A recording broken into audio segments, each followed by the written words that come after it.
Adamson struggled with alcoholism, and in November 2001, he was reported missing by his family. On December 16th, he was found dead at age 43 of an apparent suicide.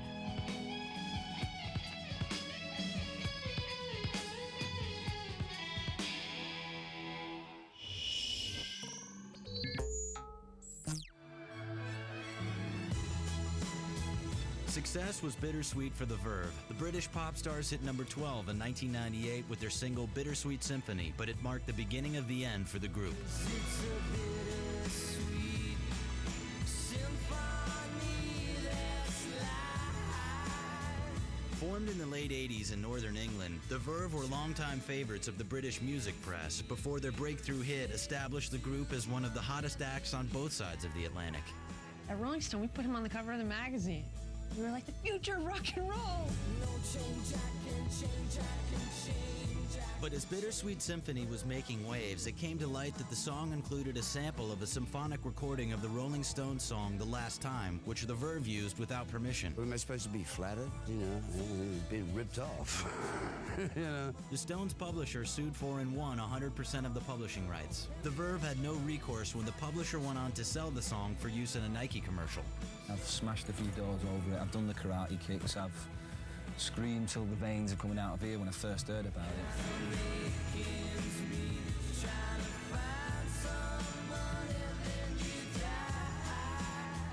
Already strained tensions within the band came to a breaking point, and in 1999, at the height of their international success, the Verve split up. Lead singer Richard Ashcroft went on to release his first solo album in 2000, but is yet to equal the success of Bittersweet Symphony. They would have gone on to do great things if they could only keep themselves together, you know, but unfortunately they blew apart.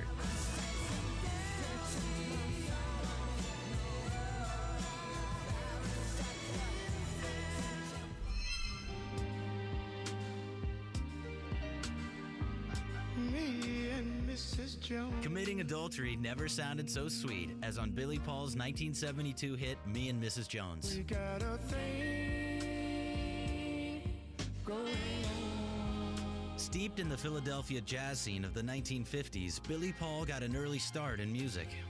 Bill Cosby was a neighbor of Billy's and got him on the radio when he was 11.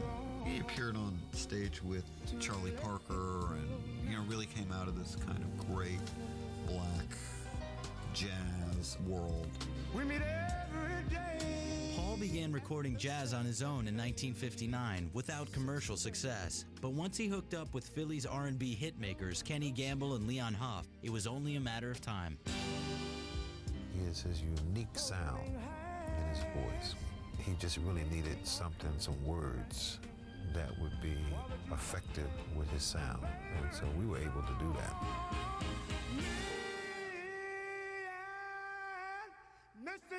Mrs. Jones. Gamble and Huff's unapologetic ballad about an extramarital affair struck a chord with audiences, topping the charts and earning Paul a Grammy Award for Best R&B Performance of 1972. What's great about his vocal is that it just has a real vulnerable desire to it. Mrs. Jones. Paul followed up with a number of minor R&B hits, and he continues to be an active performer, but Me and Mrs. Jones remains his signature song.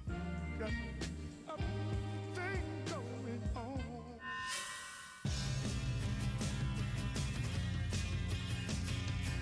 With the release of their hit single, I Melt With You in 1983, Modern English started a brief, torrid affair with pop music fans everywhere. Moving forward, using all my breath. The British quintet helped define the new wave sound of the era with this romantic single from their sophomore album, After the Snow. It seemed tailor-made for high school couples and teen cult flicks. Melt With You was originally on the soundtrack to a movie called Valley Girl, which starred Nicolas Cage looking very wannabe punk. So I've always associated this song with a girl falling in love with a guy from the wrong side of the tracks. See, I sing the song, I'm going to get this memory, and I'm going to relive it for you guys right now. I stop the world and melt with you. Fans swooned to the song, and though it never rose very high on the charts, it inspired loyalty that seemed unique among the other new wave efforts of the 80s. Melt With You is one of these great modern love ballads, and whenever this song would come on, I would just try to scour the dance floor to get any girl to dance with me. I'll stop the world and melt with you. But as the public's infatuation with New Wave came to an end, so had the affair with modern English. The original band split in 1986.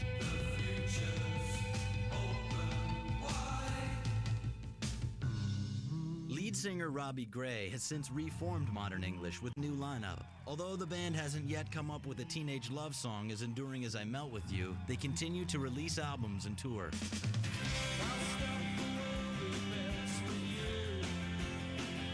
It's just a really beautiful song that was of its time. Thanks very much. See you later. When we return. A soft rock quartet makes a compelling case for lunchtime lovin'. Afternoon delight. And a disco queen survives the Gong Show. It's got to be real. When VH1's 100 Greatest One-Hit Wonders continues. Hello. Is it me you're looking for? In the mood for a little romance? Cuddle up with your favorite love songs this Valentine's Day on the VH1 Classic Countdown. 20 greatest love songs. Watch it at 5 and again at 8. Is it me you're looking for? Only on VH1 Classic. Sponsored by eHarmony. Because of eHarmony, we met, but we also went through a process that allowed us to know each other first. The attraction was there from day one. I've never felt anybody that has accepted me so completely in my entire life. Find that one person that is going to appreciate you and love you passionately for who you really are. Okay, where have you been all my life? How come I didn't meet you earlier? It all starts with your personality profile. Yours free when you visit eHarmony.com today. Finally planning a trip to Cancun? I'm on it. Price Line Negotiator. You'll thank me for this. Did you just zap Daddy? No. I did zap your daddy. But I saved Daddy lots of money by packaging his flights and hotel together. That's a steal. No, that's a negotiation. Package and save up to $325 at Priceline. So, I'm on that roasted chicken Italiano diet? I just started the turkey noodle diet. Beef and mushroom diet. You've got to try it. You won't believe what you can eat while still watching your calories. Because 25 of your favorite Progresso soups are 100 calories or less per serving. Chicken noodle. And it shows. Wow. Here's something new. A reduced sodium soup that's delicious. It's what you'd expect from Progresso. 50% reduced sodium, 100% great taste. You wanted the best. You got the best. The hottest band in the land. Kiss. Kissology Volume 1, 1974 to 1977. The definitive live Kiss DVD collection. Includes 4 complete concerts. 2 DVDs, 6 hours, over 70 performances of Kiss at their best, live and on stage. Kissology, Volume 1, 1974 to 1977. In stores now.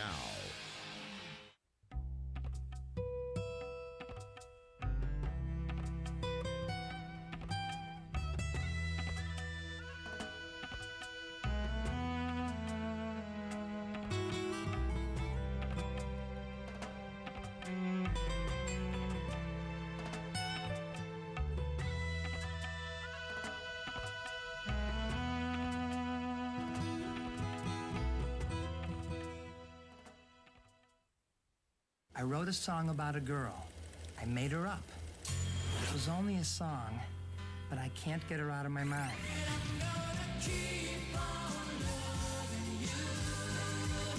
In the mood for a little romance? Cuddle up with your favorite love songs this Valentine's Day on the VH1 Classic Countdown. 20 greatest love songs. Watch it at 5 and again at 8. Who is this woman? Only on VH1 Classic. By the idea of manifest destiny. The belief that America had a God-given right or destiny to expand the country's borders. This belief would eventually cause a great deal of suffering for many Mexicans, Native Americans, and the United Now you know what to do till you bust the move. You're watching One Hit Wonders Week, only on VH1 Classic.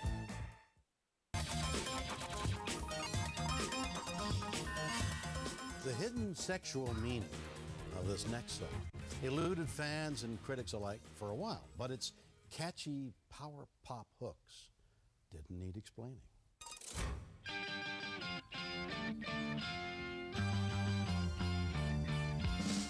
When the Vapors released Turning Japanese in 1980, they helped define new wave sound and style, even if listeners didn't know what the song was about.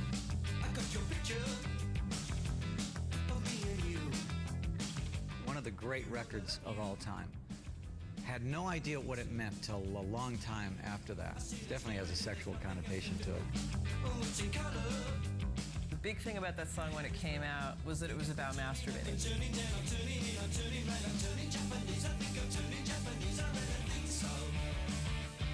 Frontman David Fenton was working in a law firm when he formed the Vapors in 1978. In 1980, Turning Japanese rose to number 36, fueled by speculation about the song's theme.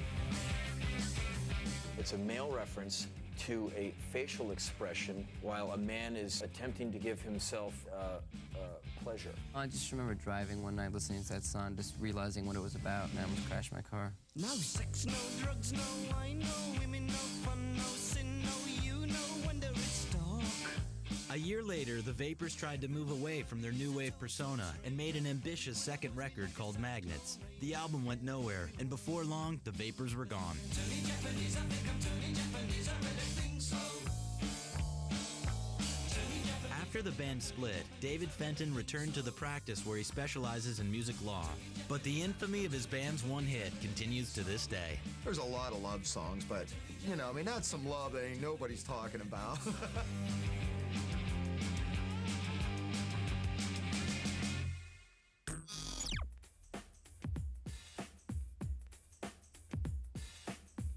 In a post-Alanis Morissette world, it was okay for women to be edgy, even a little angry. In 1997, Meredith Brooks proved it was true with her provocative hit, Bitch. I hate the world today. You're so good to me, I know, but I can't change. Some people don't want to accept the idea of let's change the meaning of the word, and that is really what I set out to do. It's saying, okay, what if bitch was just a mood? Period. I'm a bitch, I'm a lover, I'm a child, I'm a mother, I'm a sinner, I'm a saint. I do not feel ashamed. The Oregon native played in a number of Northwest bands as a teen and moved to LA in 1989 to pursue a career in music. There she became a part of ex-go-go Charlotte Caffey's short-lived group, The Graces.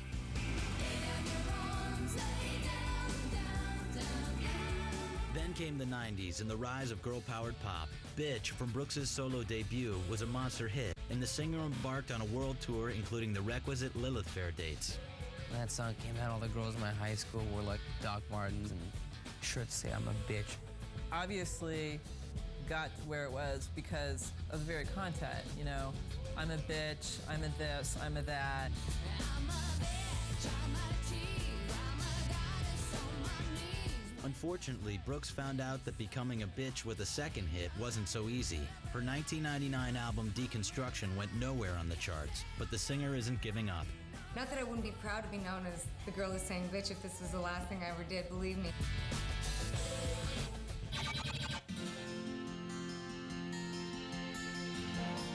In 1976, husband and wife Taffy and Bill Danoff formed the Starland Vocal Band with couple John Carroll and Margot Chapman. Their softly rockin' Afternoon Delight became one of the year's biggest hits. Sky rockets in flight. Afternoon delight.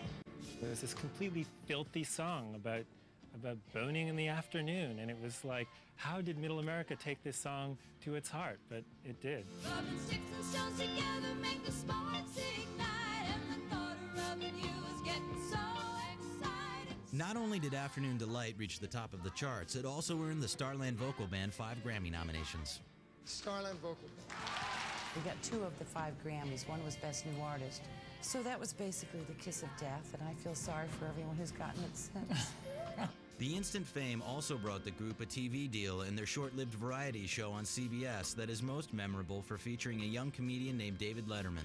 It was so bad that I ran into Paul Schaefer, and I told Paul to tell Dave not to worry about it, because we don't put the television show on our resume either.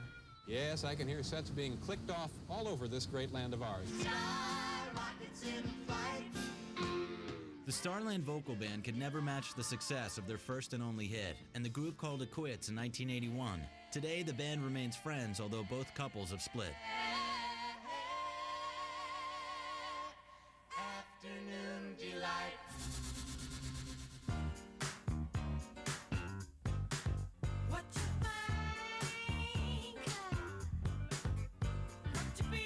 With 1978's Got to Be Real, Cheryl Lynn's powerhouse vocals shook the disco world, and all this was made possible by her debut on The Gong Show.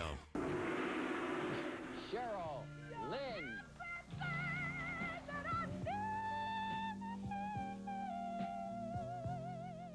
Cheryl Lynn, that is very, very beautiful. Delarice, what do you think of Cheryl Lynn? Well, now, I tell you, she turned me on. The Gong Show appearance made Cheryl a hot property. The day after The Gong Show aired in September, I had calls from just about every major record company, independent producers, and all kinds of managers who wanted to be involved with Cheryl Lynn.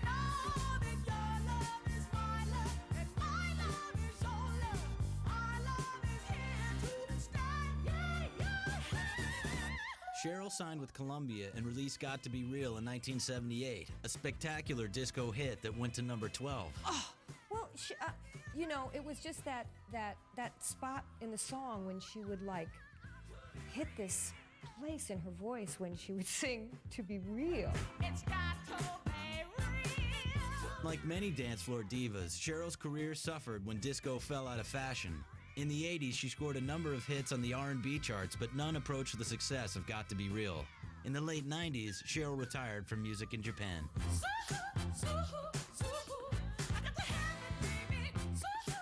To this day, you go to a hardcore retro kind of club, you always hear Got to Be Real. Every girl who fancies themselves as a disco diva, that's the song. And I don't know why she's not a big star to this day. Cheryl Lynn is hardly alone when it comes to being a disco one-hit wonder. Here's a look at the others who hit just once during the height of dance fever.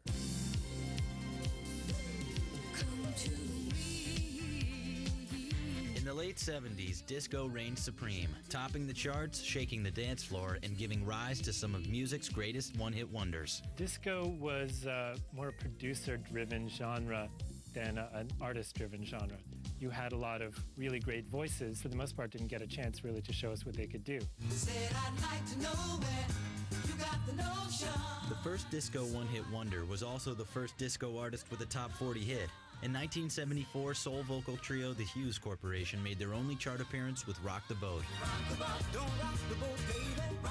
It's one of those songs where, even though the lyrics might be relatively absurd, they're very catchy. And the fact that it was supposedly the first ever disco song, I think it's worthy to, pay homage to it. At the height of disco's popularity, it seemed like anything set to a disco beat could become a hit. Amy Stewart had her only hit with a dance version of a 1966 Eddie Floyd song.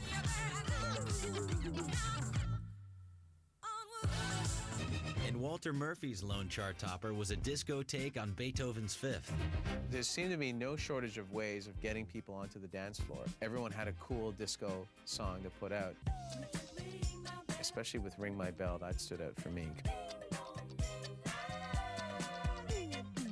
Soon, producers decided to get in on the performing act as well. After writing disco hits for other artists, McFadden and Whitehead scored one of their own with Ain't No Stoppin' Us Now. Ain't no stopping us now.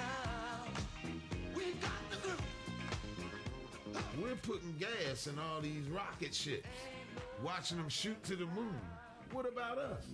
But by the end of the 70s, the backlash against disco had set in, and with the end of the era came the end of the hits. When there was the backlash against the disco music, it was pretty clear to me that I was branded as a disco artist. And in attempts that I made after that to continue my career, none were successful.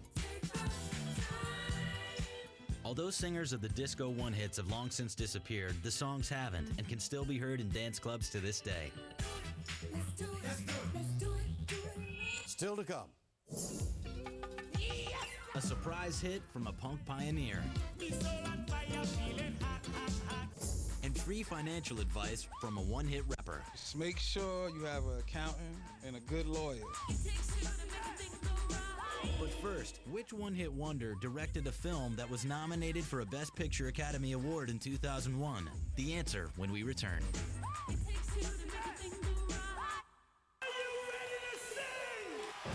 The voice of the epic anthem.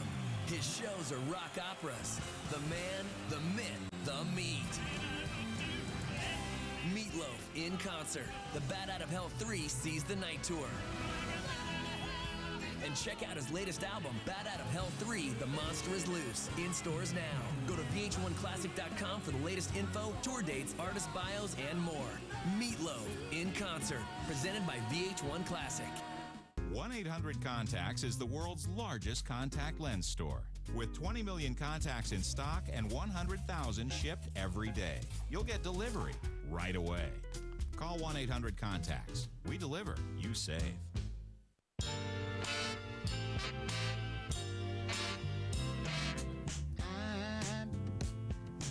You might just find it impossible to go to bed angry. Introducing new Tide Simple Pleasures, a laundry detergent with naturally inspired essences of lavender and vanilla to calm, relax, and perhaps change your mood. Tide knows fabrics best. Choose from a variety of scents. Enjoy vanilla and lavender, water lily and jasmine, and rose and violet. I'm on that roasted chicken Italiano diet. Beef and mushroom diet. You've got to try it. Counting calories never tasted better because 25 of your favorite Progresso soups are 100 calories or less per serving. Chicken noodle. And it shows. Your favorite VH1 Classic songs are now available on your phone. Log on to VH1Mobile.com to download your favorite Journey ringtones. Text BELIEVE to 57777 to download Don't Stop Believin' to your cell phone now. Classic ringtones brought to you by VH1 Classic. Love your idols. We do. This is how it goes down. Down under. Thanks. Get out. Australia's Next Top Model. Premiering in March on VH1.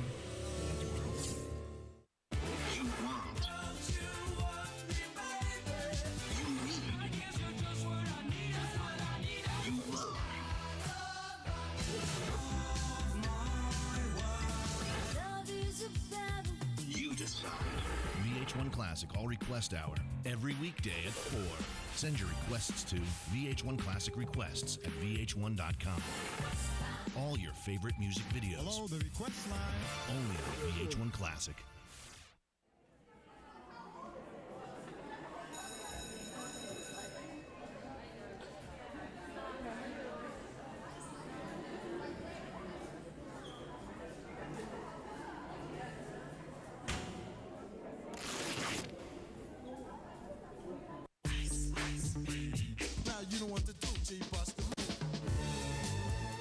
You're watching One Hit Wonders Week, only on VH1 Classic. So which one-hit wonder directed a movie that was nominated for a 2001 Best Picture Oscar? Baz Luhrmann. In 1998, the Moulin Rouge director scored a hit with Everybody's Free to Wear Sunscreen. But trust me, on the sunscreen. For more one-hit trivia, log on to VH1.com. You'd think being one of the originators of both punk and glam would be enough to get you on the charts, but the next artist had to go and change his identity in order to score the only hit of his career.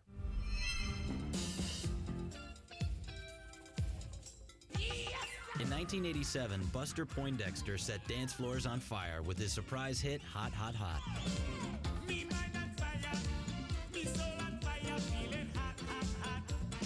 But Buster was actually the alter ego of proto-punk icon David Johansen, and the force behind one of rock's most influential bands, the New York Dolls. And I'm looking for a kiss. It was the lounge singer persona that gave the music innovator his first hit after 15 years in music.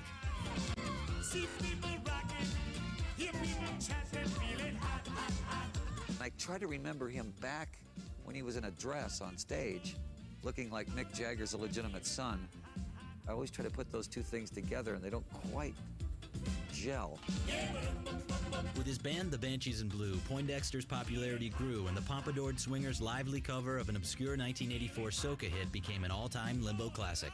Buster Poindexter came to Los Angeles and played 3 nights here at the Roxy, and at the end of the night, he sang Hot, Hot, Hot, and band and audience made a human train, and we all went through the club. It was a blast.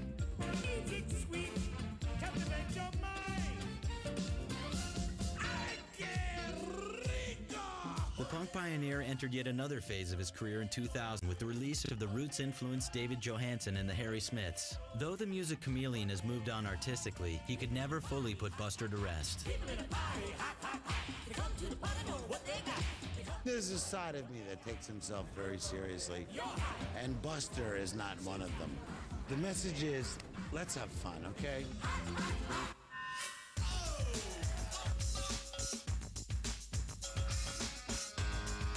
It's hard to say what got more play in 1991, EMF's song Unbelievable or the debate over what their mysterious acronym of the name meant. I like how everyone was like, there's like this big debate over what EMF stood for.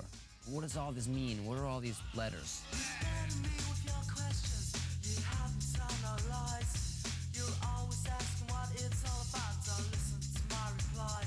The initials stood for Epsom Mad Funkers, but were also thought to stand for Ecstasy Motherfuckers. No.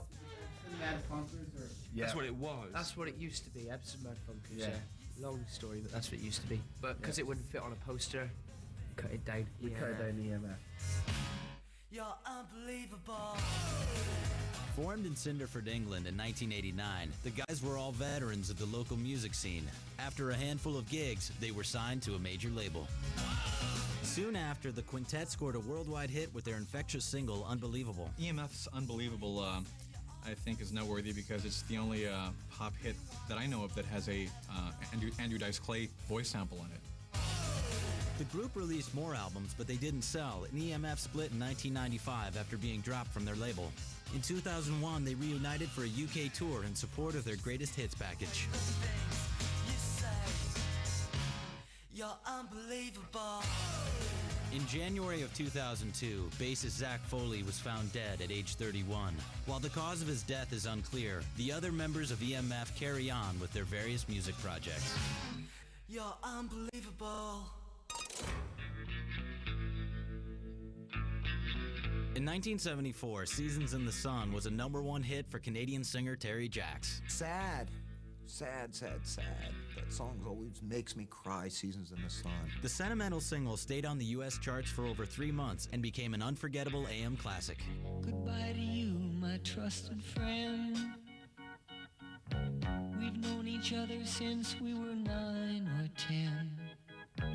Together The song was originally pitched to the Beach Boys, with Jack signed on to produce. But midway through the process, Brian Wilson and Mike Love's erratic behavior began to drive him away.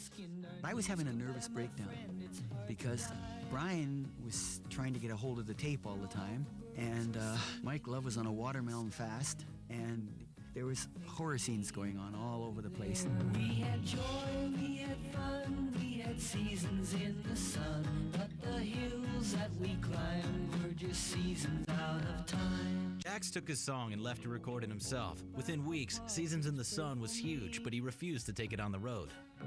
I was the black sheep of the family. You tried. While Jax was trying to avoid the spotlight, an imposter was more than willing to take it. Well, there was this guy down in the States in the Midwest for about 20-some years. He said he was Terry Jacks, and he'd play all these little small places, and he'd write checks, and they finally got him, put him in jail for 7 years. Today, Jax lives on the coast of British Columbia, where he works as an environmental activist. He's also been busy getting back to his musical roots, but nothing compares to the singer's one and only hit. Not everybody remembers Terry Jacks, but everybody in the world remembers Seasons in the Sun. We had joy, we had fun, we had seasons in the sun, but the wine and the song, like the seasons, have all gone. Bright and bouncy. This group of kids had everyone singing in fake Jamaican accents to a nonsense rhyme that turned out to be a thinly veiled drug reference. This generation rules the narration. In 1982, 5 kids from Birmingham, England called upon the world to pass the Dutchie. Pass the Dutchie on the left-hand side. Pass the Dutchie on the left-hand side. The thing that musical youth stand out, they were young, they were kids, and they played all their own instruments, and you know, and it was reggae, but it was pop kind of reggae. The spirit of Jah, you know he leads you on. Musical Youth was reggae's answer to the Jackson 5, featuring 2 sets of brothers and singer Dennis Seaton. Foreshadowing the success of boy bands to follow, the group sold over 4 million copies of Pass the Dutchie, which was based on a Mighty Diamond song, Pass the Coochie. Oh, you're not supposed to mention coochie. Because coochie, an overt drug reference in Jamaican slang, wouldn't fly in the radio, it was changed to Dutchie, which meant cooking pot. We sing, how does it feel when you got no food? On Past the Coochie, they sing, how does it feel when you got no herb? So we couldn't sing about that, and we knew we couldn't sing about that.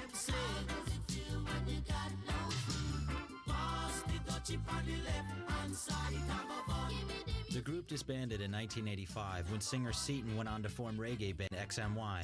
Bassist Patrick Waite turned to a life of crime and died awaiting trial on drug charges in 1993. When Patrick died, there was murmurings of the band reuniting. It would have been nice, really, just to get together and have a bash, you know, because life's too short. Pass the Dutchie on the left-hand side. Pass the Dutchie on the left-hand side. In 1988, It Takes Two was all it took to help hip-hoppers Rob Bass and DJ Easy Rock cross over onto the mainstream music map. I wanna rock right now. I'm Rob Bass and I came to get down. It broke out of just being a song that appealed to hip-hop fans and brought new people into hip-hop. It's just a great song now and forever.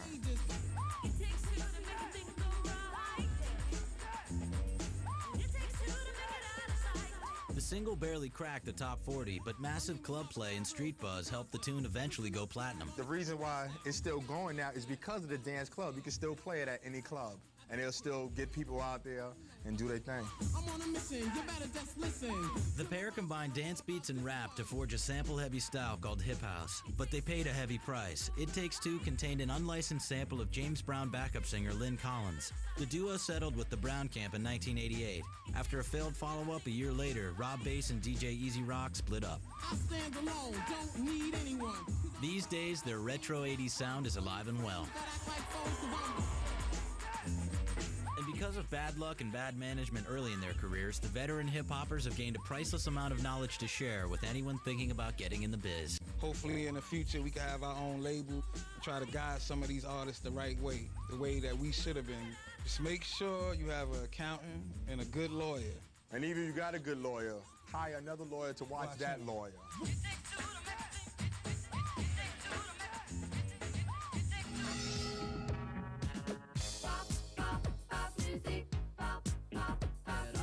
In 1979, disco was dying, punk was barely breathing, and music fans were waiting for the next big thing. New wave act M delivered with their hit Pop Music. The mysterious M was really Robin Scott, who was working as a manager and producer when he recorded a few songs of his own. The songs reflected a wide range of influences, including the electronic sound that was becoming the rage. He wanted to fuse rock and roll with disco and say it was all just pop music. I think that song was a hit because it brought out the playful, ephemeral side of pop music.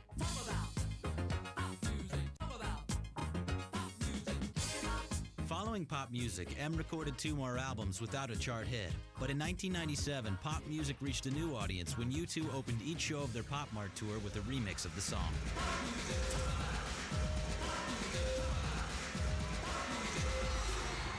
Since leaving the spotlight, Scott has kept himself busy as an amateur pilot and has collaborated musically with his daughter. In 1999, he launched a website devoted to pop music and planned an entire album of remixes of his only hit.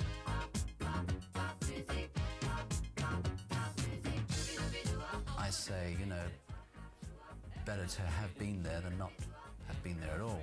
I mean, if people choose to regard me as a one-hit wonder, then that's down to them. I don't have a problem with that.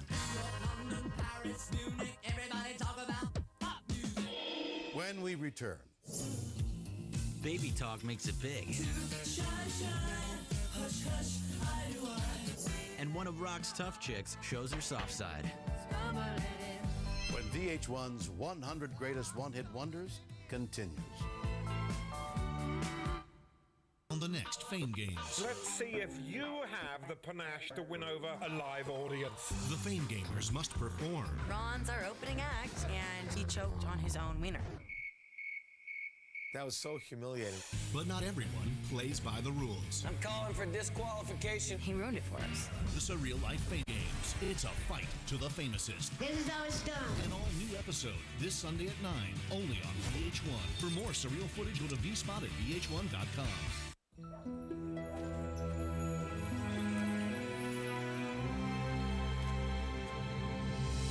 Looking for something.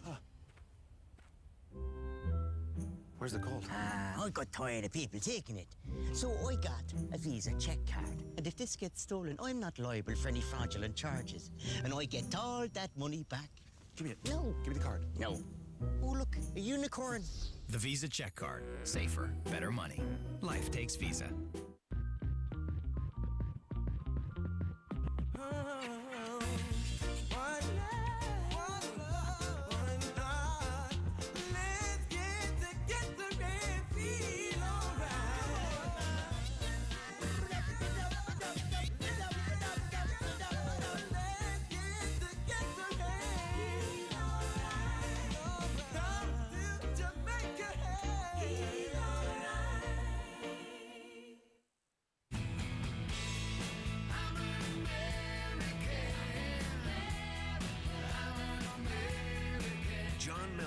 Returns with Freedom's Road, featuring the Americans and the hit Our Country. A rock and roll icon is back. John Mellencamp, Freedom's Road, the incredible new album. This is our country. In stores now. Monday, February 12th. All right, fellas, let's bring it in. The boys are showing off their skills. Taste yourself, baby. But New York's looking for someone who's really got game. I would love for you guys to just fill me up. He's rubbing it. He's getting me like, oh, once I'm off. Ooh, I'm off. I Love New York. An all-new episode, Monday, February 12th at 9, only on VH1. For more crazy scenes, go to vspot at vh1.com. Hit it.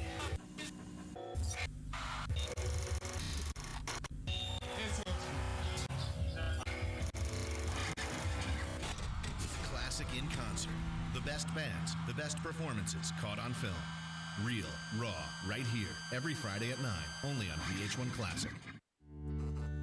These songs would come out of me, and I would question their relevance because I thought I was the only person in the world who had this thought or this feeling or this emotion. And I realized some time ago that if I'm thinking or feeling something, there's probably a whole lot of other people out there who are thinking or feeling the same thing. Sometimes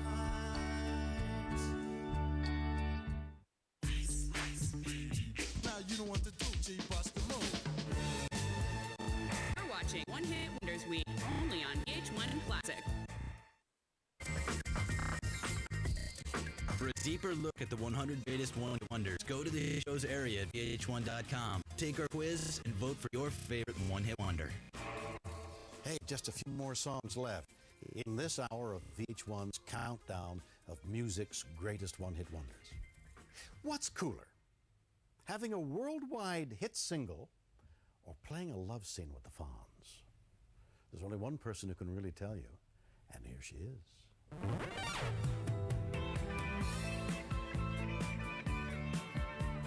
She was Joan Jett's idol, Leather Tuscadero, a babe from Detroit with a hard sexual sound.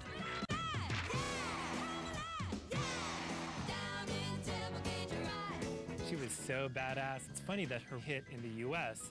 is so unlike the songs that she's best remembered for in the U.K. Our love is alive. Suzi Quatro was a glam rock icon in Europe, but in America she only had one hit, 1979's decidedly soft rock duet, Stumblin' In. Quatro had an all-music history. In the late 60s, she and her girl band, the Pleasure Seekers, entertained the troops in Vietnam. Quatro hooked up with producer Mickey Most and rocked the UK with her solo career. I did have a lot more records outside of the U.S. initially. Because Mickey was handling me at the time, didn't immediately get records out in America. But with Susie's fifth album came the release of Stumblin' In, a duet with Chris Norman that went to number 4 in the U.S.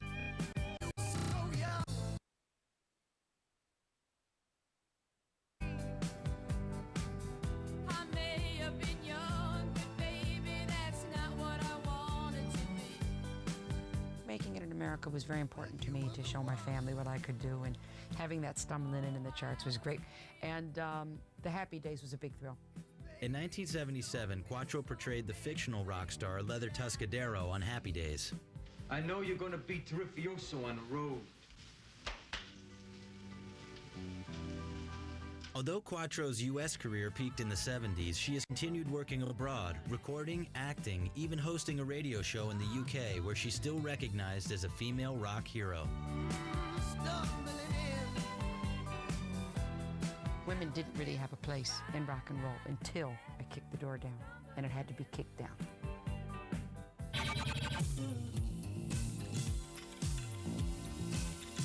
Fronted by lead singer Lamal, Kajagoogoo were known for their good looks and top-heavy haircuts, but they also produced one of New Wave's most memorable songs, 1983's Too Shy. Kajagoogoo, Too Shy. First of all, the name. I mean, you gotta love the name. I remember that band name, Kajagoogoo, more than anything. I mean, the guy's hair freaked me out. Too shy, hush, hush, I do I. Too shy, hush, hush. They were everywhere. Everybody liked their hair, didn't they?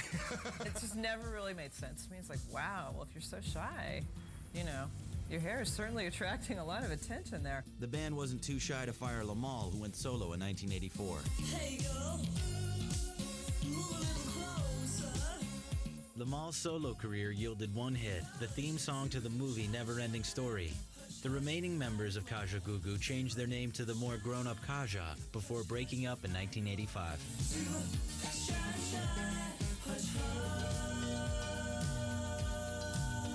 Lamal now works as a producer and appears in a traveling 80s review, breaking out his signature one hit and the hairstyle that made him famous. There was our first song, #1 all over the world. It was just a mind-blowing time. And I really was swept completely off my feet.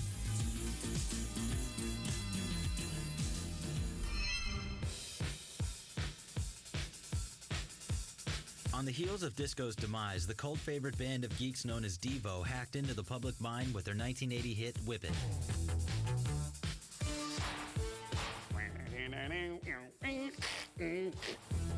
Devo was just that electrical funk type of group, that alternative to disco, but still really poppy and really danceable. Very timely. Give the master slip. Step on the grid. Break your mama's back. Devo was the most unique band to ever come out of the 80s. If you look at the Whip It video now and that song Whip It, it's still 10 years ahead of its time now. Now whip it into shape. Shape it up. The way we looked, the formal structure of the music, the sounds being used, had nothing to do with anything else that was going on at that time. To whip it. Whip it good. After their initial success, Devo's eccentric style kept their core fans coming back, but not everyone got it. I remember reviews after shows, and they said, Devo, give us rock and roll or go home. Whip it good. Devo split in the early 90s, allowing members to pursue other interests. Singer Mark Mothersbaugh started a film and TV scoring company called Mutato Musica. His credits include movies like Rushmore and the Royal Tenenbaums and the children's cartoon Rugrats. When I started the band Devo in the early 70s, we were influenced by pop culture. So now it's like I get to work on films, I get to work on TV, and it kind of makes sense. It doesn't seem odd at all. When we return. An Ohio rock band gets a disco makeover.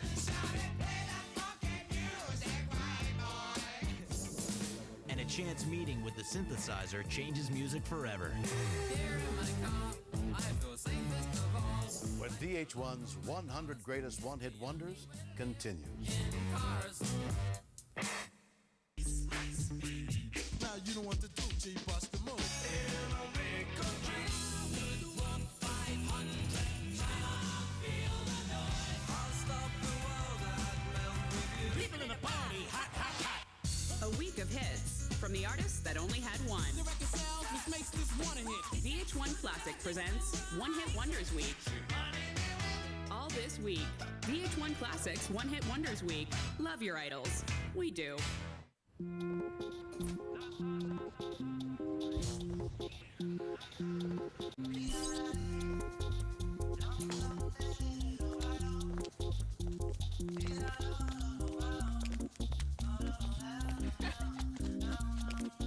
Some want gas mileage, others need their space. The all-new roomy Elantra with 36 highway miles per gallon. It's a car we can all feel good about. So, I'm on that roasted chicken Italiano diet. I just started the turkey noodle diet. Beef and mushroom diet. You've got to try it. You won't believe what you can eat while still watching your calories. Because 25 of your favorite Progresso soups are 100 calories or less per serving. Chicken noodle. And it shows. Wow. Here's something new. A reduced sodium soup that's delicious. It's what you'd expect from Progresso. 50% reduced sodium, 100% great taste. Now you know what to do, G, bust the move. You're watching One Hit Wonders Week, only on VH1 Classic.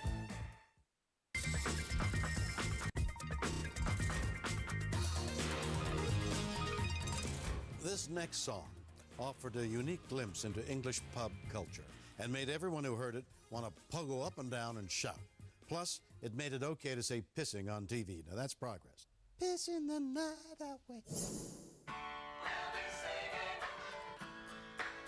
I get knocked down.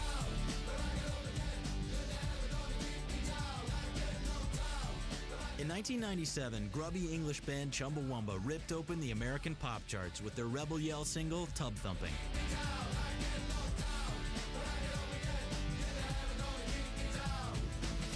We started 15 years ago, all living together in a squat in Leeds, and we had a band and we were very angry, and we wrote lots of angry songs and made lots of really loud music.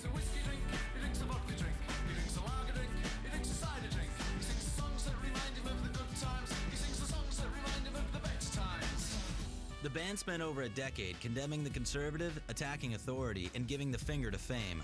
But with Tub Thumping's infectious beats, fame found them. Chumbawamba's one hit to date is not just an ode to barflies, it's a message to the common man. It's like a rallying cry for disenfranchised people, really. People that don't have access to the media or to politics, there's always that thing where you can have a few drinks and get up and tell your friends what you think. Stand on a chair, let off steam.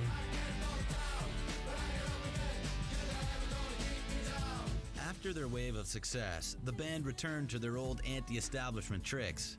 In 2002, they sold the rights to their song Pass It Along to General Motors and used the money to raise awareness about environmental abuses of the auto industry. Selling records is not as important as actually being truthful, and we're not going to change the principles of a lifetime just to get a record in a shop. It's not worth it to us. We don't care. We'll be singing when we're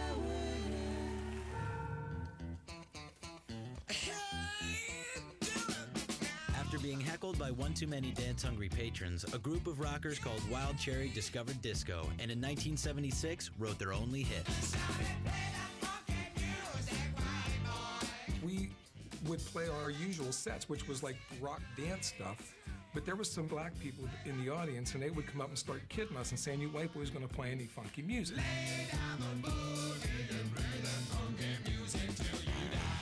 Play That Funky Music spent 3 weeks at #1, and the band got 2 Grammy nominations. But sometimes what goes up must come down. The second album sold much less than the first. The third album sold much less than the second. And the fourth album, I think it was out there and maybe all the copies came back except for like 6. My mom has 3. Wild Cherry called it quits in 1980. 10 years later, the catchy tune was given new life, this time by another funky white boy, Vanilla Ice. Play that funky music. Play that funky. I called the record store and I asked them, am I listed as a writer? And they said no. In 1991, Rob Parisi sued Vanilla Ice and eventually won a settlement of more than $500,000. The other members of Wild Cherry continue to be involved in the music industry, and Parisi is semi-retired in Florida, but royalties and recollections of the early days have made this white boy one happy one-hit wonder. Play that funky music is fun, you know, and you can't go to a wedding reception where that song eventually doesn't come on.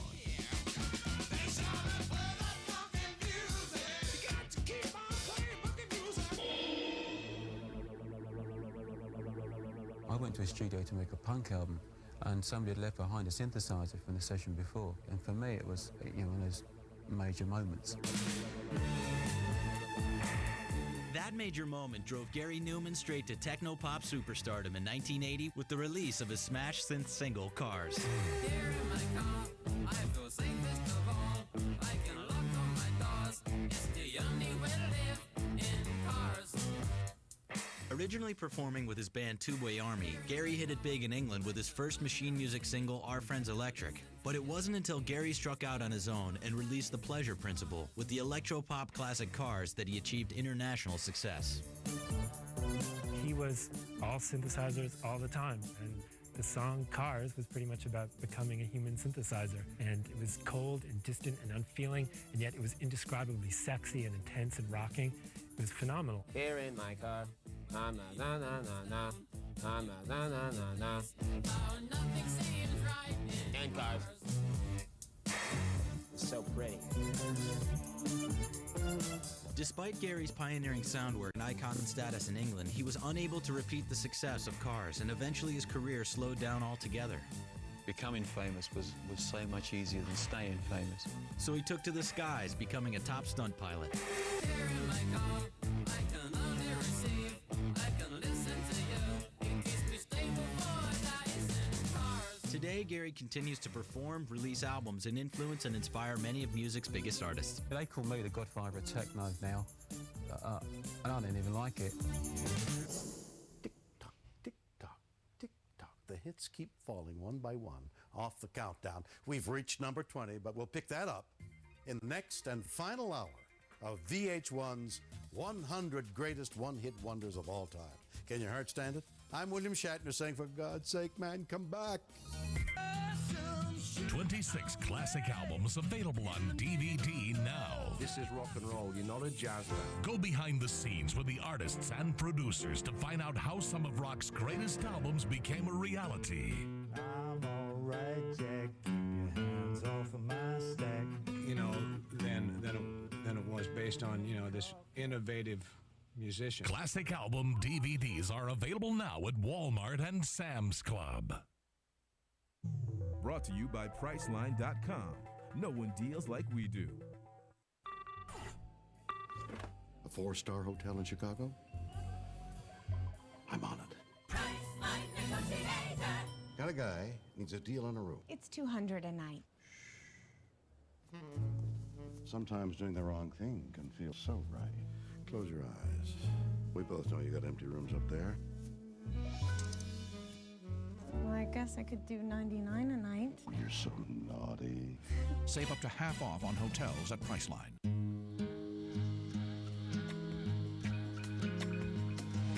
Kire, kire, kire.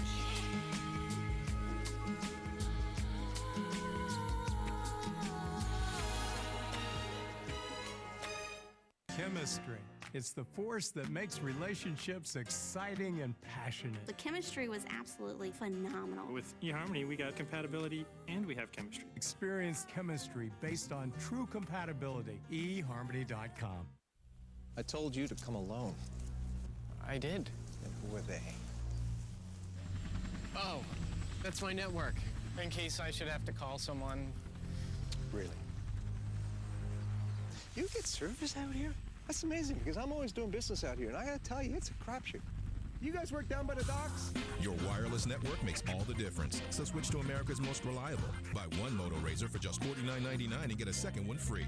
Verizon Wireless. It's the network.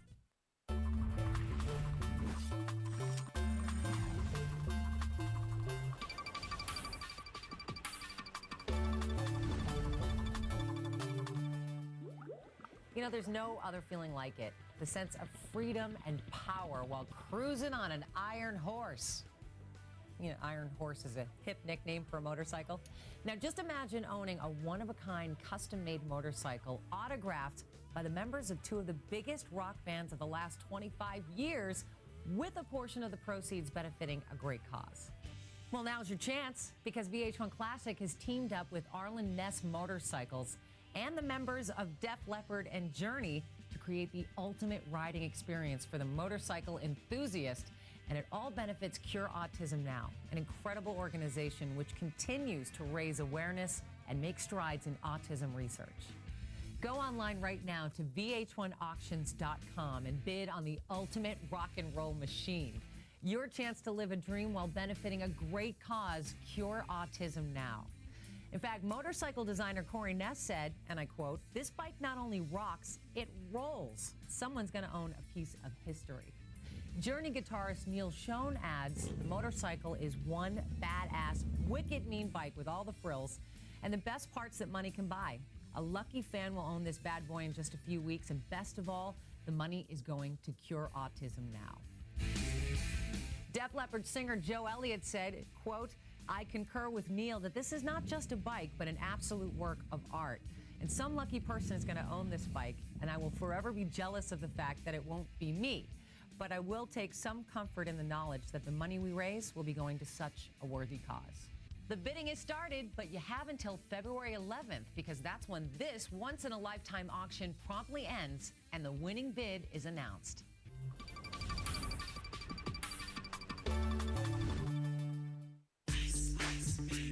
Now you don't want to do G, bust the move. In a big country, with 1-500, feel the noise. I'll stop the world and melt with you. People in the party, hot, hot, hot. A week of hits from the artist that only had one. The record sales, which makes this one a hit. VH1 Classic presents One Hit Wonders Week. Coming up next, VH1 Classic's One Hit Wonders Week. Love your idols. We do. The voice of the epic anthem. His shows are rock operas. The man, the myth, the meat. Meatloaf in concert. The Bat Out of Hell 3 Seize the Night Tour. And check out his latest album, Bat Out of Hell 3, The Monster is Loose, in stores now. Go to vh1classic.com for the latest info, tour dates, artist bios, and more. Meatloaf in concert, presented by VH1 Classic. Driven by the idea of manifest destiny. The belief that America had a God-given right or destiny to expand the country's borders. This belief would eventually cause a great deal of suffering for many Mexicans, Native Americans, and the United States. Here today, gone tomorrow, but totally unforgettable. This is VH1's 100 Greatest One-Hit Wonders.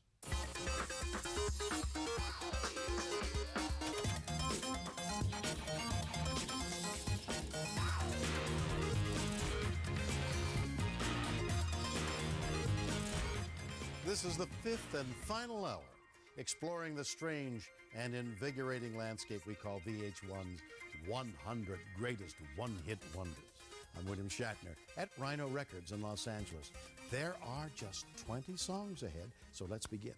Now, renaming yourself after an innovation in noise reduction technology doesn't seem like an obvious way to make it big in pop music. I mean, I can understand breast reduction, but noise reduction? Tell that to the artist at number 20.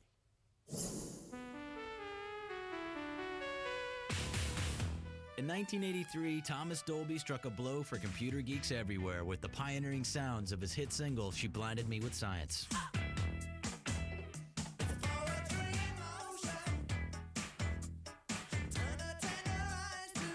It was just a really experimental kind of record, and it was using all these electronic things in there, and so it was a unique record for the radio.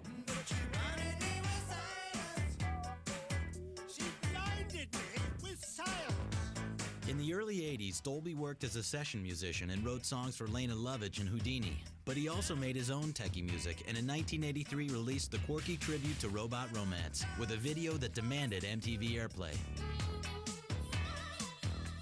The video really helped make that song. The whole thing about the scientist with the thick glasses being in love with his totally hot assistant. It was just a really funny premise for a video. Good heavens, Miss Sakamoto, you're beautiful! Dolby didn't last long as a pop icon, but his musical productivity never stopped. I don't believe it! He continued making his own albums while producing acts like George Clinton and Joni Mitchell.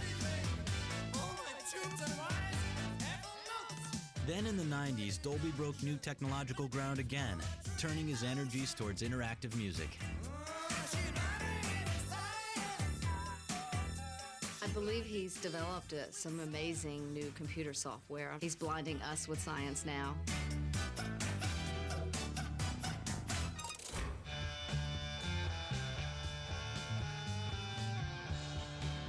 In 1968, Iron Butterfly released Inagata da Vida. It would be the group's only hit, but at 17 minutes long, they made it last.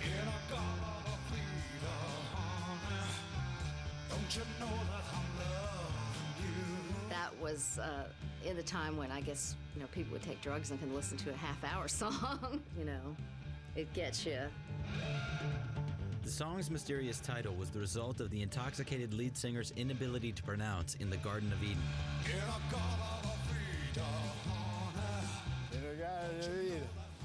I thought that was real tricky and catchy, and so I just kind of wrote it down on a piece of paper phonetically, just like it sounded, and the title stuck. In a garden of Eden, baby, don't you know that I'll always be true? The original Iron Butterfly broke up in 1971, reuniting throughout the years in various incarnations.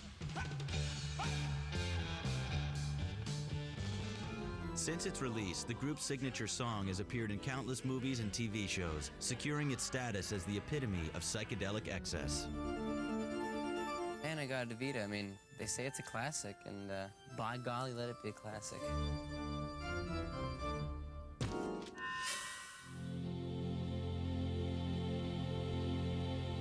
For controversy, stamina, and eccentricity, nothing compares to Sinead O'Connor.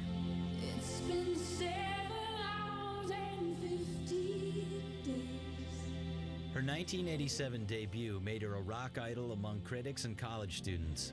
But it was her 1990 cover of Prince's Nothing Compares to You that made her a mainstream pop star. I can eat my dinner in a fancy restaurant. Prince wrote the hell out of that song, and she sang the hell out of it. It's just one of those songs that it's way in here, and you're almost amazed that someone is bringing it to life. Nothing compares.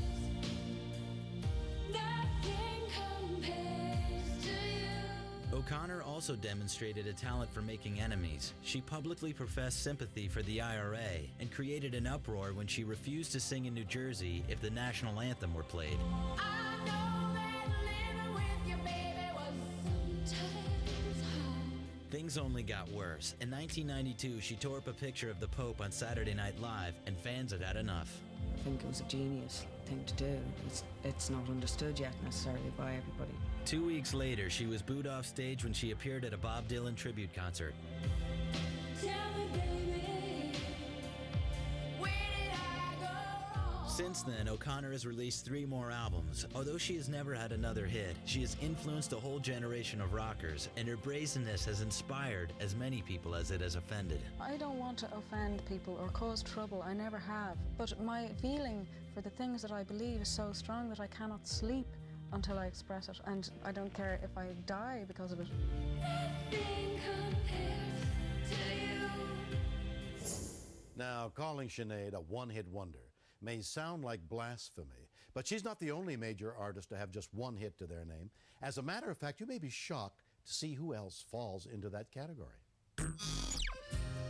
Some of the biggest artists in rock and roll history qualify as one-hit wonders, so it seems clear that hits alone are not the sole measure of musical greatness. It's rare that if you're doing stuff that's progressive, that it's going to be digestible enough for those, play Freebird, dudes. Iconoclastic rocker Lou Reed probably never played Freebird, but his only pop hit was his 1972 single, Walk on the Wild Side. And Reed's fellow proto-punk Iggy Pop finally hit the charts in 1991 with Candy.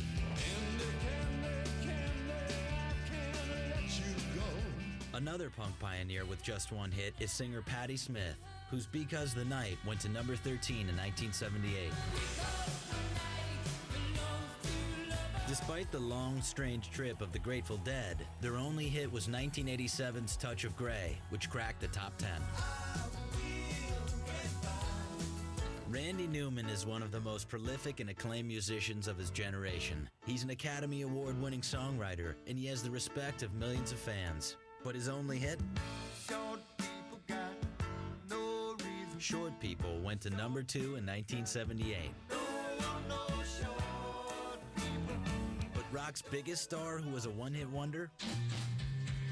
Jimi Hendrix. Despite being one of the most influential artists of all time, Jimi only cracked the top 20 once, with Bob Dylan's All Along the Watchtower. I think that one-hit wonder is a poetic term and not a literal term. I mean, Jimi Hendrix's cultural impact from the first moment he picked up his guitar, he was having more impact on the world than people that have 5 or 6 hits. Coming up.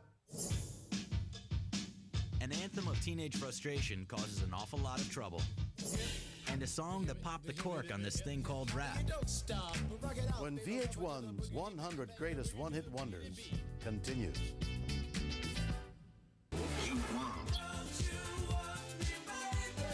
You need. You love.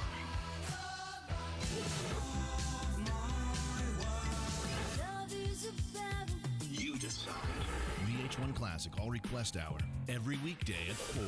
Send your requests to VH1ClassicRequests at VH1.com. All your favorite music videos. Hello, the request line. Only on VH1 Classic. So, I'm on that roasted chicken Italiano diet. I just started the turkey noodle diet. Beef and mushroom diet. You've got to try it. You won't believe what you can eat while still watching your calories. Because 25 of your favorite Progresso soups are 100 calories or less per serving. Chicken noodle. And it shows. Wow. Here's something new. A reduced sodium soup that's delicious. It's what you'd expect from Progresso. 50% reduced sodium, 100% great taste.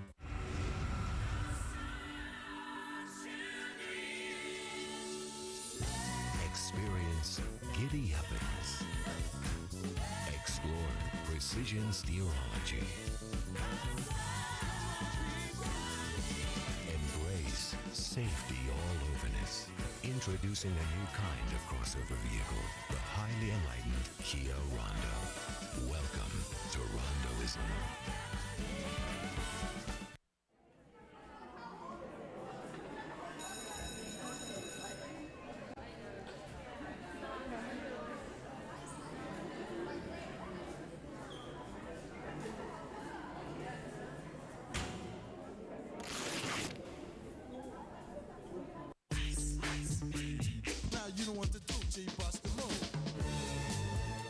You're watching One Hit Wonders Week, only on VH1 Classic.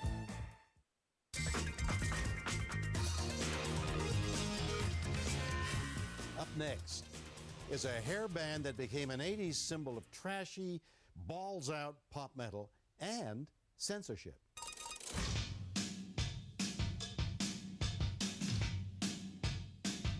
They wore garish makeup. They were hated by parents. But in 1984, Twisted Sister had a smash hit with We're Not Gonna Take It.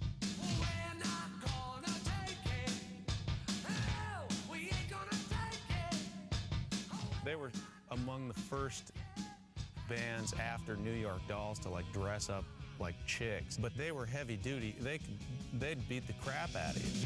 This is our life. This is our song. Twisted Sister toiled in the New York City trenches through the 70s, but it wasn't until 1984's Stay Hungry that they struck triple platinum with help from their singles Outlandish video.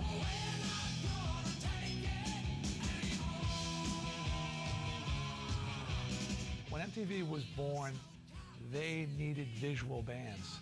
and our video was on 24/7. The video helped Twisted Sister land their first hit, but it also made the group a target of the PMRC.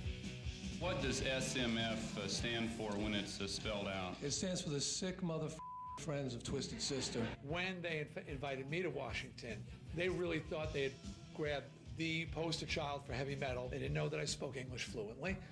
I kind of screwed them up.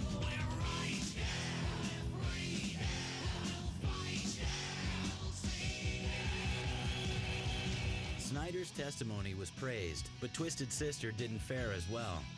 The band split in 1987. Although Snyder moved on to a successful DJ and voiceover career, the sister came back once more in 2001 to perform at a benefit for New York Steel.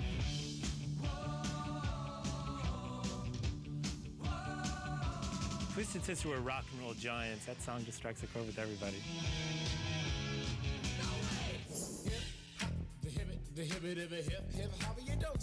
Rapper's Delight and Sugar Hill Gang, that started the whole thing off. Sometimes the act that introduces it all gets left behind. That was the fate of the Sugar Hill Gang, the group that helped to kick off the history of recorded hip-hop with their multi-platinum 15-minute single, Rapper's Delight. Bang, bang, the boogie to the boogie, say up, jump the boogie to the bang, bang, boogie, let's rock. You don't stop. Well, I remember the first time I heard Rapper's Delight. One of the kids that went to my school had just gotten a record, and he played it on the PA. And then the thing was to like learn all the words to Rapper's Delight. Say the hip hop, the hip hop. Check it out. When I'm the dim, the ladies. Rap was around for years before it was recorded. Record producer Sylvia Robinson saw the music's commercial potential and recruited 3 would-be rappers to rhyme over Chic's Good Times. Just throw your hands up in the air and party harder like you just don't care. Rapper's Delight wasn't the first rap record, but it was the first to reach a wide audience. What you gonna do today? I'm gonna get a fly girl, gonna get some spank and drive off in a death OJ. The amazing thing of it is not how long that record was, it's how short it was. See if your girl starts acting up, then you take her friend. Rap was a 3-hour thing, so they condensed it to 15 minutes. That's what blew my mind. By the 1990s, hip-hop was a billion-dollar industry, but like many of hip-hop's pioneers, the Sugar Hill Gang didn't survive to enjoy the music's success. I had a painting business, interior, exterior. What did you hate? Well, I worked for the Public Works in Inglewood. The trio reunited in 1999 to record a rap album for children, and they continue to play for audiences interested in hip-hop's beginnings. And that's one thing you can't take away. You can't take away history. Who started it all?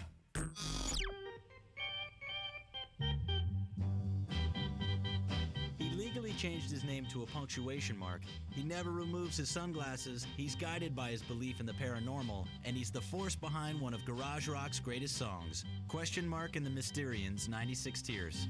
Too many teardrops for one heart to be crying. Question Mark was really Rudy Martinez, who formed the group in Flint, Michigan in the early 60s. In 1966, they recorded 96 Tears for $50 in a makeshift studio. You'll stop crying. 96 tears. Music at that time, was all sweet. I want to bring more of an edge, more of an attitude, like really get down. But that edge and attitude may have prevented 96 Tears from being a hit. The original title of the song was going to be 69 Tears, kind of like, ha ha ha, 69. And when the sun comes up, I'll be on top. Fearing radio stations would not play a song with such a risque title, Question Mark changed 69 Tears to 96 Tears, and in October 66, it hit number 1. You're gonna cry, 96 tears. They never matched the success of 96 Tears, and after another album and 2 more singles, the band called it quits in 1969. Come on, let me hear you cry now. 96 tears. I wanna hear you cry. Question Mark started a carpet installation business and ended up raising Yorkshire Terriers. But in 1996, a voice in his head told him to reunite with the Mysterians. They've been performing and recording ever since, but they still haven't scored a second hit. At least not on this planet. I was born on Mars, and I was around when the dinosaurs were around. And who told me all this was the people from the future. 96 tears. We're going to dance and have some fun. At the dawn of the 90s, America got to sample the high-energy fusion sound of New York City club music when D-Light released their groundbreaking dance single and innovative music video, Groove is in the Heart. Your groove, I do deeply dig. No walls, only the bridge. My supper dish, my crocketesh wish. Sing it, baby. My name is Django DJ Towa Towa. My name is Super DJ Dimitri. Hello, I'm Lady Miss Kia. Formed in 1986, D-Light was a multiracial trio of nightclub scene makers. Delight seemed to be really knowledgeable about dance music. Through the 80s, the group's psychedelic flashback look set the pace for New York's fashion agenda. Kier walked in and she had that whole vibe. It was all sort of cool, ghetto, white chick hanging in the clubs.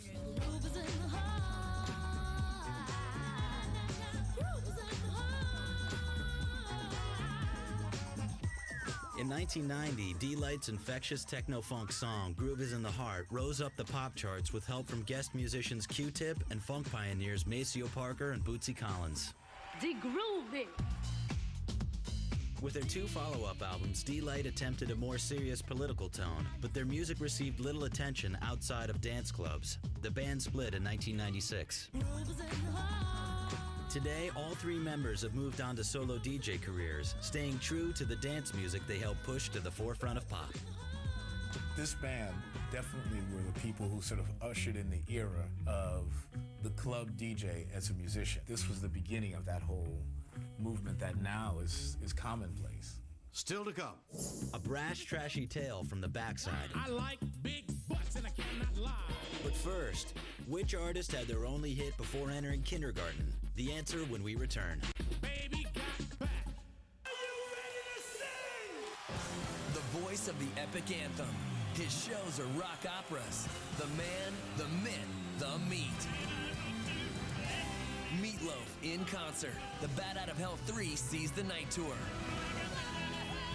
And check out his latest album, Bat Out of Hell 3, The Monster is Loose, in stores now. Go to VH1Classic.com for the latest info, tour dates, artist bios, and more. Meatloaf in concert, presented by VH1 Classic. This Valentine's Day, dating gets a bad rap. Julia, you know I never make a fool of ya. Check, please. Tyler Perry's Daddy's Little Girls. You got some sexy lips. Rated PG-13. Theaters February 14th.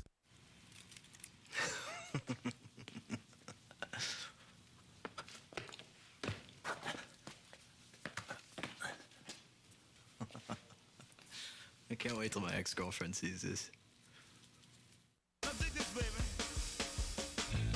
I have only one a burning desire. Let me stand next to your fire. Hey, let me stand next to your fire.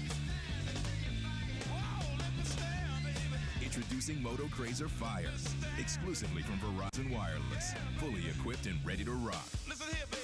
Just $99.99. Let me stand next to your fire. Get them while they're hot at Verizon Wireless.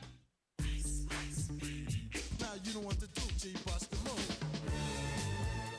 You're watching One Hit Wonders Week, only on VH1 Classic.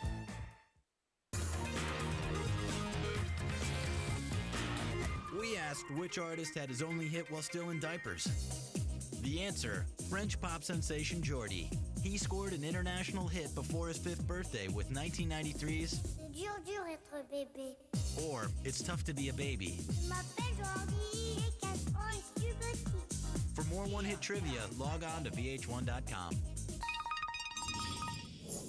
Now, next up is a dance smash from a studio wizard who made his career producing R&B hits for others. That all changed when he decided to save the biggest hit for himself.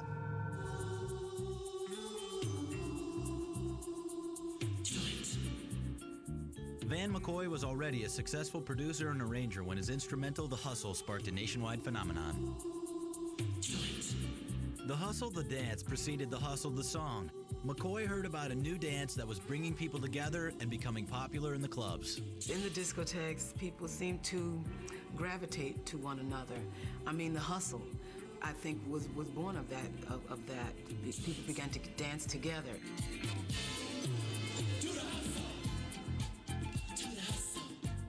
With With everyone doing the hustle, the song and dance quickly crossed into mainstream culture. In those days, we used to play a lot of bar mitzvahs and weddings and stuff like that.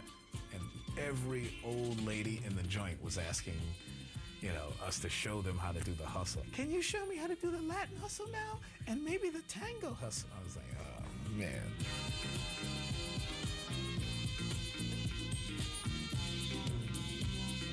McCoy wrote The Hustle in just 1 hour, but despite the record's seeming triviality, it did play an important role in the music business. Because it made us realize that the world was starting to appreciate what record producers did, not only artistically and not only from the industry, but from the public. And it was real cool. Cool enough to sell more than 10 million copies in 2 years. Following its success, Van McCoy continued to write, produce, and arrange, but he tragically died of heart failure in 1979. Oh my God, Becky, look at her butt. I like big butts and I cannot lie. You other brothers can't deny. One of the first rappers out of Seattle, Sir Mix-a-Lot spent years offering political hip-hop, but he never approached the pop charts until he released his tribute to the female backside, 1992's Baby Got Back. I like them round and big. I thought it would offend what was considered the beautiful women. Baby got back. It didn't. It offended these so-called liberal males who thought they knew what women needed to hear. So ladies, do you want to roll my Mercedes? Then turn around, stick it out. Even white boys got the shout. Baby got back. The song won Mix-a-Lot a Grammy and sold over 2 million copies, so he reluctantly tried another booty anthem as an encore. I knew I had to get away from the sound of Baby Got Back the day after it went #1. And I did it one more time. I might get banned, but I still like butts. While rump-shaking rap played itself out, the tougher tone of gangster rap was taking over. As Baby Got Back eased down the charts, Dre just put out a cigarette on my head. That's the end of that. We'll be moving on now. Shake that healthy butt. Baby got back. Still Seattle-based, Mix-a-Lot continues rapping, producing, and collaborating. In 1998, he teamed up with the Presidents of the United States in a band called Subset, leaving the controversy of his #1 hit behind. Yeah, baby. Baby Got Back. If hip-hop kids don't think that that's one of the best tracks of all time, I don't get it.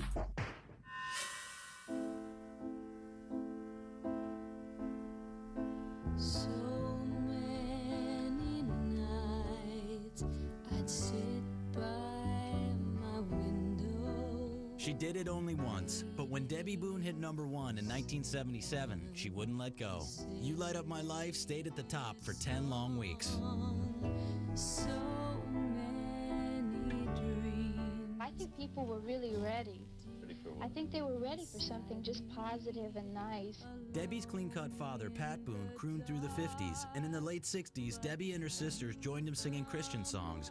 But when she turned 21, Debbie went out on her own.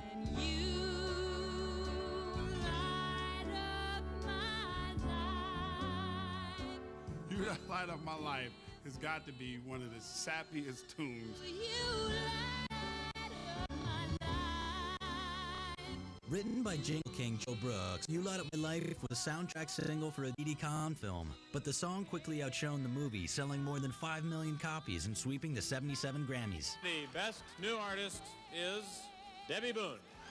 Every once in a while, a song comes around that you're supposed to hate. And we make fun of the song, but I still like the song. Besides, Debbie Boone was so pure. When the pop scene left her behind, Debbie returned to her roots, making soft rock that celebrated God and family values, and producing a series of children's books and videos. I thought, very naively, with a record that big, anything I did after that was going to be a hit. I found out later that it's almost impossible to follow up something that's that big.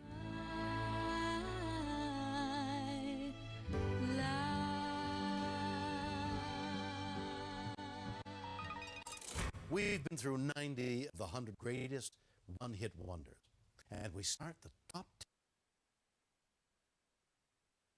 My personal favorites. After all, it's the only song on the list that mentions me, in German, no less.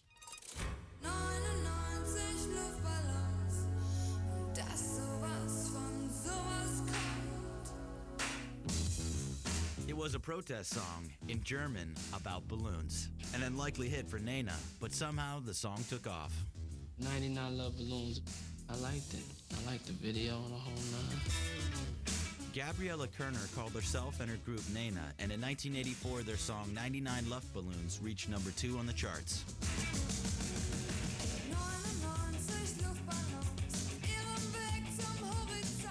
99 Luftballons told the story of an army general who starts World War III when he mistakes balloons for missiles. To American listeners, the song's political content was hidden by its light poppy tone and the fact that it was in German.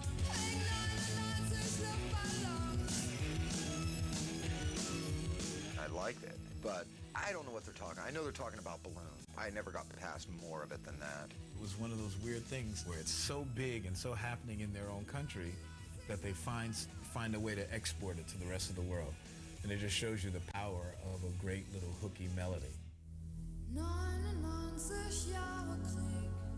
Nena's follow-ups didn't sell in the U.S., and the band called it quits in 1987. Still a major personality in Germany, Gabriella Kerner went on to work as a TV show host and record a series of children's albums. I think maybe when your first record is about the end of the world, it's kind of hard to get away with having a second record.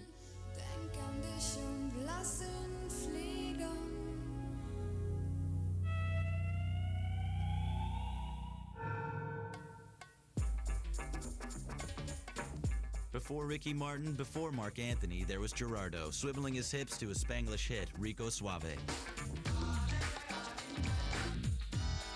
Rico Suave. After appearing in films like Colors, the budding actor stepped off the silver screen and up to the mic with his 1990 hit and its risque video. Rico Suave. I don't know what that was. I don't even know why people like that song. Well, maybe because the women liked him. He used to show his chest all the time. He's a muscular, good-looking guy. I don't know. My only addiction has to do with a female species. I eat them raw like sushi. Gerardo's first hit reached number 7, but it proved to be a tough act to follow.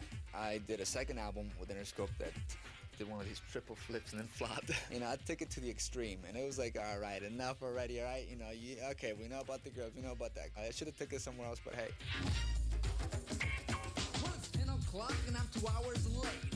I never said I was a prime date, but you kept persisting that I meet your parents.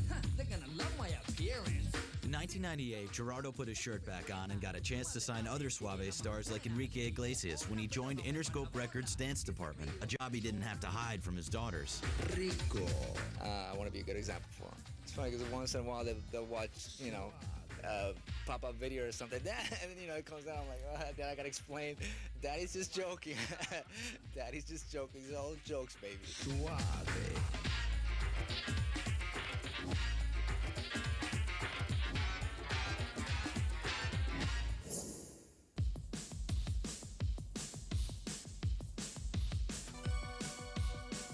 In 1985, Norwegian pop trio a-ha went straight to the top in the U.S. with their debut single, Take On Me. The song wasn't getting much attention until the video featuring the band's teen idol good looks and inventive animation hit MTV.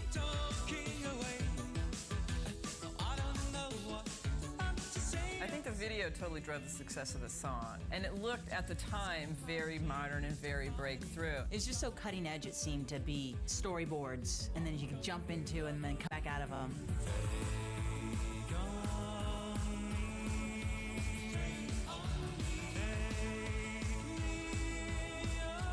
The video briefly put a-ha in the same league as boy bands like Duran Duran and Wham, but it didn't last. Their follow-up, The Sun Always Shines on TV, was a minor hit, but they never charted again in the U.S. From an American point of view, I guess we spent too much time running around the rest of the world and not concentrating enough on keeping successful there. a-ha's career continued through the 80s and 90s up to their 2000 release Minor Earth, Major Sky, which went gold in Europe. But in the States, they'll always be known for their 1985 hit and video.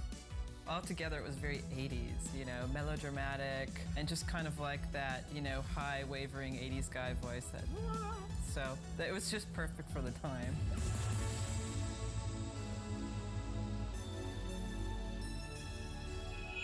There are only 7 one-hit wonders remaining. Still to come. The Iceman cometh and goeth. Where word to your mother.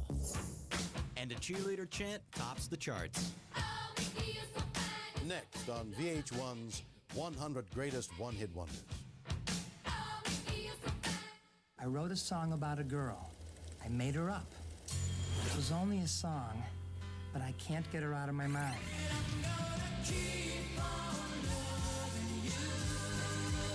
In the mood for a little romance?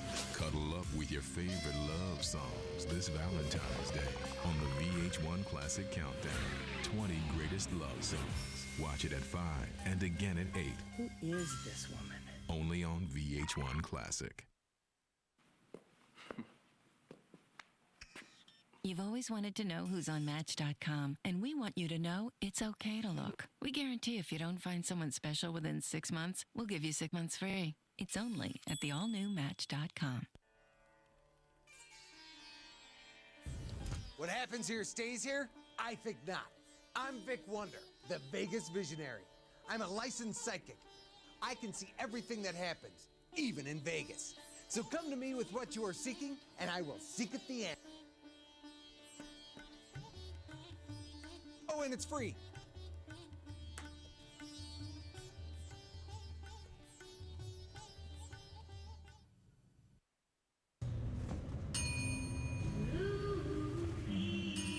Betty Crocker Warm Delights. In minutes, you're into decadent molten caramel cake. So inviting, it's pure delight. Warm Delights. You're just 3 minutes from heaven.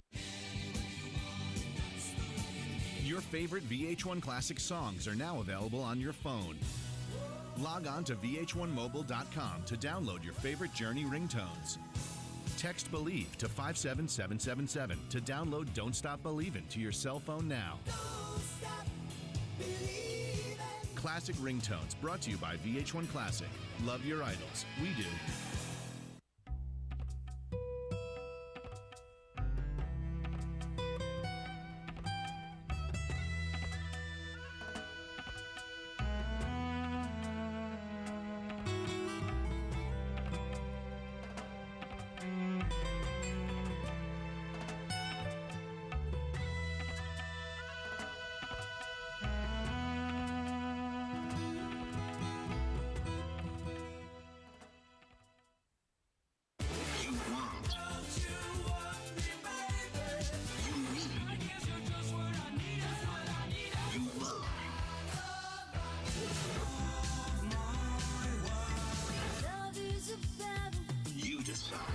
VH1 Classic All Request Hour, every weekday at 4.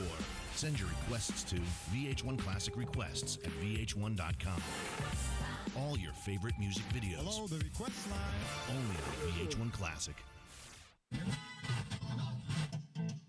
Rumors spreading round in that Texas town.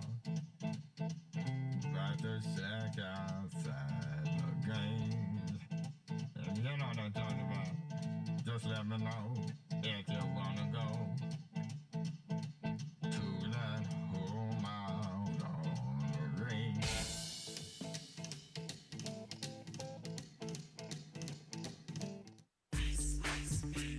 Now you don't want to do, G, bust the move. You're watching One Hit Wonders Week, only on VH1 Classic.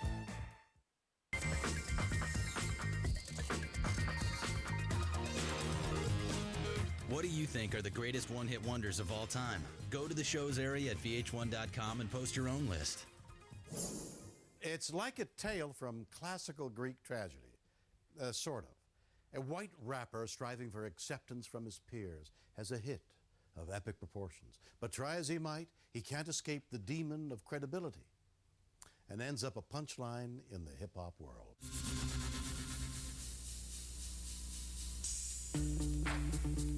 When Vanilla Ice's first single, Play That Funky Music, was released in early 1990, it was met with little fanfare. But when a DJ in Georgia decided to flip the record and play Ice Ice Baby, the response was overwhelming. Yo, VIP. Let's kick it. Radio stations across the country caught on quickly, and Vanilla Ice soon became the first rap artist ever to hold the #1 spot on the pop charts. All right, stop. Collaborate and listen. Ice Ice Baby, I love that song. It was such a sing-along melody, and Vanilla Ice was so hot. At At the time, he was pretty cool, I must say. To the extreme, I rock a mic like a vandal, light up a stage and wax a chump like a candle. Ice Ice Baby spent 21 weeks on the charts, but his success was tarnished by the fact that he had lifted a riff from Queen and David Bowie's Under Pressure without giving them credit. We sampled him from him, but it's not the same bass line. He goes ding, ding, ding, diggy, ding, ding.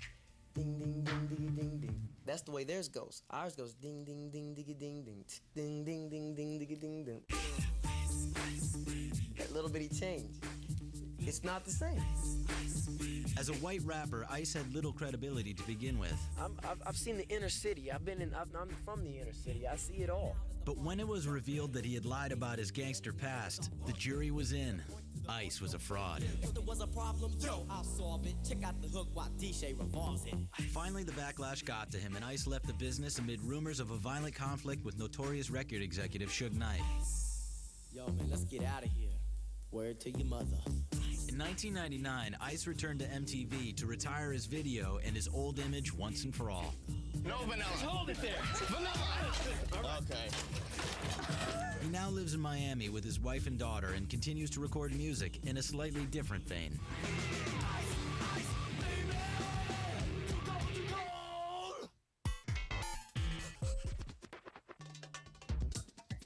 There's like 4 universal questions, like, who are we?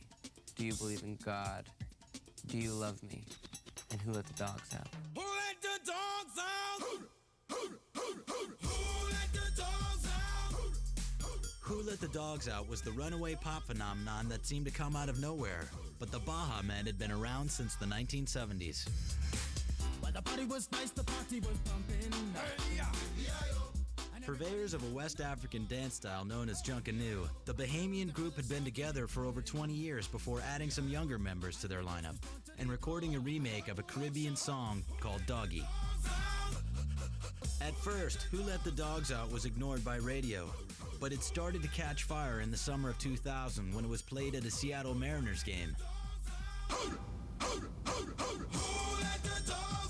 I hate to admit it, but I think I was the one to let him out.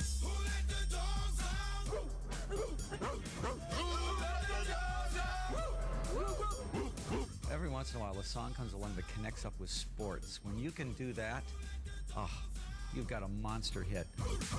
ESPN did a poll of most popular sports songs, and we came in second behind We Will Rock You. And that's amazing because, you know, we're like a new kid on the block, basically. After the Who Let the Dogs Out phenomenon faded, the Baja Men refused to roll over and play dead. They have since contributed to the Shrek soundtrack and in 2002 released their 7th album, Move It Like This. But even if they never release another song, their place in pop culture history is secure. I don't think we'll ever really know who let the dogs out. I think that's what's great about that song. The song at number 5 originally went unnoticed when it was recorded as Kitty in 1980, but a few years later, it got a complete makeover, a new title, a new sound, and one of the most memorable videos in the early days of MTV.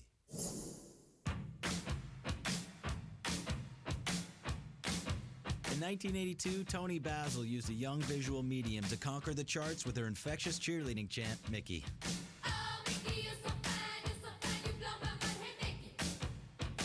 Mickey came about because of my history with cheerleading. I always knew that stomping during basketball season used to echo so beautifully that I thought it would work on a record. And I also thought that cheerleading would work for the visual. Before she delved into recording, Basil's career as a dancer, actress, and choreographer took her from David Bowie's Diamond Dogs tour to Easy Rider to Hullabaloo. In 1980, Toni turned her attention to choreographing her own work after a British record company asked her to produce a music video album, one of the first of its kind.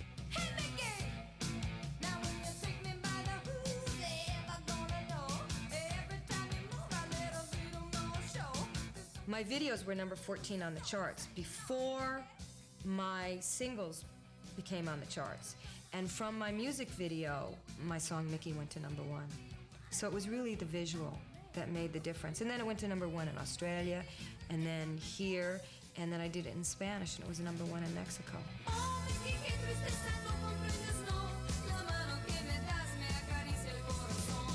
Today, Tony is active in the world of the arts, choreographing tours, films, and even commercials, but she still has fond memories of her brief period of pop stardom. I'd put on that cheerleader sweater in a minute and do the number and get those cheerleaders out.